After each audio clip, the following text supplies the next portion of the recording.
The modern name of the Nile River comes from the Greek word Nilios, but the ancient Egyptians called it Iteru. The Nile is the longest river in the world, stretching about 6,825 kilometers.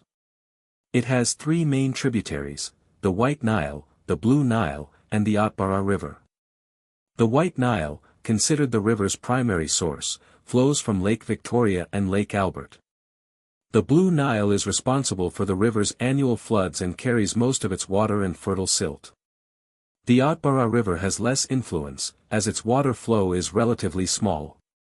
The Nile empties into the Mediterranean Sea and passes through 11 African countries: Burundi, the Democratic Republic of Congo, Egypt, Eritrea, Ethiopia, Kenya, Rwanda, South Sudan, Tanzania, and Uganda.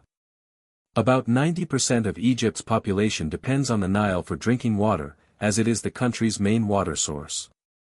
Geographically, Egypt is a dry nation, most of its land is desert, so the Nile is the primary lifeline for irrigation and farming. For thousands of years, most of Egypt's food supply has come from the Nile Delta region. The ancient Egyptians developed advanced irrigation systems to increase crop yields, helping them fight poverty and famine.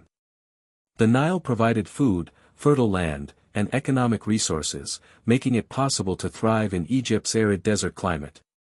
A historical story from early Islamic Egypt. When Amr ibn al-Azr conquered Egypt during the caliphate of Umar ibn al-Khattab, the people of Egypt came to him and said, "The Nile will not flow unless we throw into it a beautiful young girl, dressed in fine clothes and adorned with gold and pearls." Amr was shocked by this request and thought, "This is ignorance, similar to the pagan Arab custom of burying their daughters alive before Islam. Could they truly be asking me to throw a living woman into the river?" Amr ibn al-As replied, "This is not permissible for a people who follow Islam." He then wrote to Caliph Umar ibn al-Khattab, explaining this strange tradition. Umar sent back a letter with a message addressed directly to the Nile. From Umar ibn al-Khattab, commander of the faithful, to the Nile of Egypt. If you flow on your own, then do not flow. But if it is Allah, the One, the Almighty, who causes you to flow, then we ask Allah, the One, to make you flow. Amr ibn al-As took this letter and threw it into the Nile. At that time, Egypt was suffering from severe drought, and the people were preparing to abandon their homes. But after the letter was cast into the river, Allah caused the Nile to begin flowing again, continuously, as it still does today. Sometimes it even floods, though this is now controlled by the Aswan High Dam. A reflection and parallel to another historic event. This story reminds Ethiopians of another historic moment, the Year of the Elephant, when the Christian ruler Abraham marched to destroy the Kaaba in Mecca, the year our Prophet Muhammad was born. When Abdul-Muttalib, the Prophet's grandfather, met Abraham, he only asked for the return of his camels that Abraham's soldiers had seized. Abraham was surprised, expecting him to beg for the Kaaba's safety.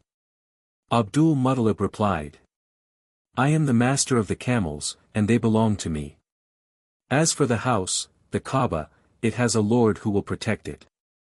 Indeed, Allah sent the flocks of birds, Ababil, to destroy Abraham's army, preventing them from reaching the Kaaba. This is not a call for passivity or doing nothing regarding Ethiopia's construction of a dam that threatens Egypt's interests. Rather, it is a reminder to keep faith, that Egypt is under Allah's protection. The one who has saved it from its worst enemies over centuries, most recently from the collapse of the Ikhwan regime, is fully capable of halting or destroying the Ethiopian dam, or delaying it until its harm can be avoided.